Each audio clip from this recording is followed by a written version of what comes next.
What if I told you that some of the most advanced weapons on the planet aren't American, Russian, or Chinese, but Indian?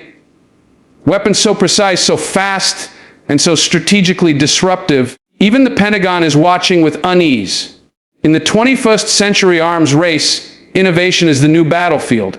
And while global powers like the United States have long dominated this space, India has quietly but decisively entered the high-tech warfare arena with weapon systems that are not just catching up, but setting new benchmarks. From hypersonic glide vehicles to nuclear submarines, India is no longer just a regional power. It's becoming a technological force to reckon with. What's truly shocking isn't just the power of these weapons, but the speed, scale, and sophistication with which India has developed them. Behind each system is a story of resilience, ambition, and strategic clarity. These aren't just machines, they're a message. A message to the world that India will not be ignored, underestimated, or sidelined. So let's break down the 10 Indian weapons that have left even American defense experts speechless, and understand why the world's most powerful military is paying very close attention. The Agni V is not just a missile. It's a statement of deterrence, of reach, and of India's evolving posture in a world that respects power more than principles. This intercontinental ballistic missile, developed indigenously by the Defense Research and Development Organization, DRDO, has the capability to strike targets well over 5,000 kilometers away. That means every major city in China and even parts of Europe are within range. For a country that once relied on foreign suppliers and was dismissed as a developing power, that's no small feat. It's a leap, and one that turns heads, including those at the Pentagon. What makes the Agni V even more remarkable is the fact that it was not built in desperation, but out of clarity. India doesn't seek dominance. It seeks security, stability, and respect. But the world often forgets that until a nation proves it can respond with force, its words are easily ignored. The Agni V changes that calculus. Its mere existence forces other powers to think twice. That's the essence of deterrence, power not used, but undeniably present. Philosophically, this is a fascinating expression of what modern sovereignty looks like. In ancient Indian philosophy, power, or Shakti, was never viewed as evil. It was seen as necessary for the preservation of dharma or balance. The Agni V is a modern echo of that idea, not an act of aggression, but a shield of restraint backed by strength. It doesn't provoke, it prevents. Strategically, the missile's mobility is just as important as its range. Mounted on road, mobile launchers, the Agni V can be moved and deployed discreetly, making it very hard to track or eliminate in a preemptive strike. This ensures survivability, which in turn ensures second strike capability, a vital component in any credible nuclear deterrent strategy. Nations like the US understand this, and that's why they don't just watch India's missile program, they study it. But let's not overlook the intellectual and institutional effort behind such a weapon. India has built this not in the shadow of foreign alliances, but by investing in its own scientists, engineers, and long-term vision. That sends a subtle but powerful message to countries that often believe innovation only thrives in the West. India is saying we can imagine, we can design, and we can execute with precision, autonomy, and purpose. And that's why the Agni V isn't just about numbers, megatons, or kilometers. It's about dignity. It tells a different story of India, one that is technologically capable, philosophically grounded, and strategically prepared. It reminds us that real strength is quiet, disciplined, and restrained. But when necessary, it is unmissable. The INS Arihant is not merely a warship, it is a profound psychological shift. A nation that once saw itself primarily as a land power, cautious and reactive, has now anchored its strength deep in the oceans. The Arihant, India's first indigenous nuclear-powered ballistic missile submarine, represents the final leg of the nuclear triad, land, air, and sea-based deterrence. And that, in strategic language, is how a country becomes untouchable. To fully appreciate its significance, you have to understand the concept of second strike capability. It's the ability to respond to a nuclear attack with a devastating retaliatory strike. For that to be credible, your arsenal must survive the first hit. Land-based missiles can be targeted. Fighter jets can be destroyed on runways. But a submarine, submerged and mobile, lurking silently in the vastness of the ocean. That's a different challenge altogether. It is elusive, untraceable, and always present. That's what INS Ariant brings to the Indian defense ecosystem, an invisible shield that no adversary can fully dismiss or eliminate. There's something deeply philosophical about this kind of power. It's not loud. It doesn't parade itself through the streets. It doesn't scream for recognition. It simply exists, silently, patiently, but undeniably. And that is a far more dangerous kind of strength. In a world that often celebrates flash over substance, the Ariant reminds us that real power is not performative. It's quiet endurance, steady presence, and strategic depth. America understands this well because it has built its global influence partly through its Navy. When the U.S. looks at India's Ariant, it doesn't see a rival. It sees a country that has matured into strategic adulthood.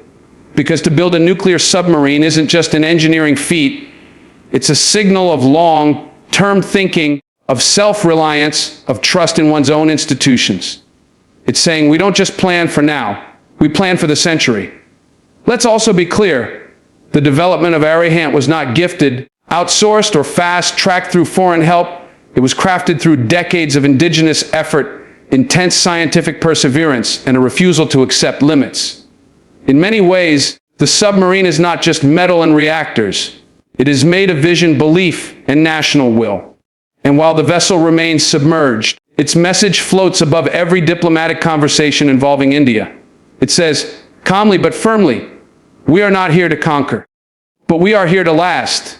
The BrahMos missile isn't just a weapon, it's a message. A message that India is not here to play catch up in global defense innovation, but to lead where it matters. Developed jointly by India and Russia, BrahMos is the world's fastest supersonic cruise missile. But to view it simply in terms of speed and power is to miss the deeper philosophical and strategic implications it carries. Speed, in this case, is not just about physics. It's about decisiveness. The BrahMos doesn't meander toward its target. It closes in at speeds of Mach 2.8 to Mach 3. That's nearly 3 times the speed of sound. In practical terms, it means the window to respond or defend is almost non-existent. And in the language of geopolitics, that translates to deterrence of the highest order. Because when your adversary knows that your retaliation will be immediate and inescapable, escalation becomes unattractive. That's how peace is often preserved, not through softness, but through the credible threat of unthinkable consequences. This is why the United States and much of the world is paying attention. The BrahMos is not theoretical. It is fully deployed across India's naval, air, and land forces. It can be launched from submarines, ships, aircraft, and land-based platforms. That kind of adaptability signals not just power, but readiness. It tells the world that India is not relying on borrowed security. It is crafting its own. But there's something deeper here, beyond the missile's capability. The BrahMos represents a shift in identity. Historically, India was seen as a nation of restraint, philosophically rich, diplomatically polite, but often militarily cautious. The BrahMos challenges that narrative. It shows a nation that can think deeply and act decisively, a country that values peace and understands power. This is not about aggression. It's about asserting the right to defend one's sovereignty with credibility and precision. There's also a technological pride in what the BrahMos symbolizes. It is a marriage of speed, accuracy, and range, all integrated with indigenous systems. It's a testament to years of research, engineering grit, and a refusal to be dependent on foreign suppliers. And it reminds us that true independence doesn't come from speeches. It comes from systems, from capabilities, from the mastery of tools that protect and project a nation's values. When countries look at BrahMos, they see more than a missile. They see the future. A future where India is not a passive participant in global defense dynamics, but a strategic force with influence, innovation, and intention. When we talk about advanced defense systems, few platforms symbolize raw strategic power quite like a nuclear-powered submarine. And in India's case, the INS Ariant is not just a submarine, it's a declaration of maturity, of autonomy, and of entering a very exclusive club of nations that possess a fully operational nuclear triad, the ability to launch nuclear weapons from land, air, and sea. The INS Arihant may not often make headlines. It moves in silence, literally and philosophically. But its existence alters the calculus of any military strategist trying to understand India's defense posture. Think about it. A submarine that can stay submerged for months, undetected, and capable of launching nuclear missiles if the homeland is ever attacked. That's not just a deterrent, it's existential insurance. And this is where philosophy meets defense. A nation's ability to defend itself, especially in the nuclear era, is no longer simply about how many missiles or tanks it has. It's about survivability. It's about second strike capability. Because in a world where one nuclear strike can wipe out millions in minutes, the only real safeguard against madness is the knowledge that retaliation is inevitable. Even if the first blow is struck, the INS Arihant ensures that India can absorb the worst and still respond. That knowledge alone, paradoxically, creates stability. But the Arihant also marks something deeper in India's psyche. For decades, India walked a path of strategic restraint, always advocating disarmament and peace, and that hasn't changed. What has evolved is the understanding that peace without strength is fragile. The Arihant is not an instrument of aggression. It's a tool of certainty. It communicates, quietly but unmistakably, that India cannot be coerced, cornered, or silenced. There's also something intellectually inspiring about the technology behind it. Building a nuclear-powered submarine isn't just about metal and missiles. It's about solving thousands of interdependent engineering challenges. It's about mastering energy, propulsion, navigation, underwater acoustics, weapons integration, all in one vessel. The Arihant is not a copy of someone else's blueprint. It is an Indian achievement born of Indian ingenuity, discipline, and persistence. And in many ways, that's the real message. The INS Arihant is a symbol of a nation that has embraced complexity, chosen autonomy, and taken responsibility for its own defense. It's not reliant, it's not reactive, it is deliberate and sovereign. That is a psychological shift as much as a technological one. So now that we've walked through these truths about strength, about perception, about healing, and about power, what does it all mean for you sitting there listening to this? It means this: stop underestimating yourself. You're here, which means you've survived. You're still breathing, still thinking, still capable of change. And that alone makes you dangerous in the best way possible. Your pain didn't ruin you, it revealed you. Your disappointments weren't a punishment, they were preparation. Your enemies, they weren't always wrong, but they didn't get the final word either.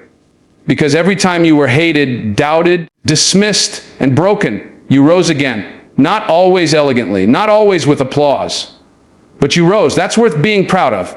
Now carry that pride with intention. Channel it into your habits. Speak less about what's wrong and more about what you're building. Don't complain about the weight of your responsibility. Train for it. Treat your life like it matters, because it does. Stop looking for permission to grow. You don't need it. Be strategic with your energy. Not everyone deserves access to you. Protect your peace like it's gold, because it is. Heal so well that your wholeness makes people uncomfortable. Let your excellence do the talking. Let your resilience be loud in silence. And remember, not everyone clapping for you wants you to win. That's okay. Not everyone is supposed to understand the journey that was only meant for you. Keep learning. Keep adjusting. Keep walking. And if you fall again, and you will, don't make it dramatic. Make it productive. Get up smarter, get up with more precision. Get up with sharper focus and stronger boundaries. You don't have to be fearless. Just don't be frozen. Progress doesn't require perfection. It requires direction and discipline. In the end, no one's coming to save you. But that's the gift, because it means you get to save yourself. You get to write your own redemption story with all the scars and all the wisdom to match. And when you do, when you live like your life matters, you don't just change your story. You give others the courage to rewrite theirs. So go forward, not just with hope, but with fire. Not just with dreams, but with execution. Not just with survival, but with purpose. You're still here. Act like it matters.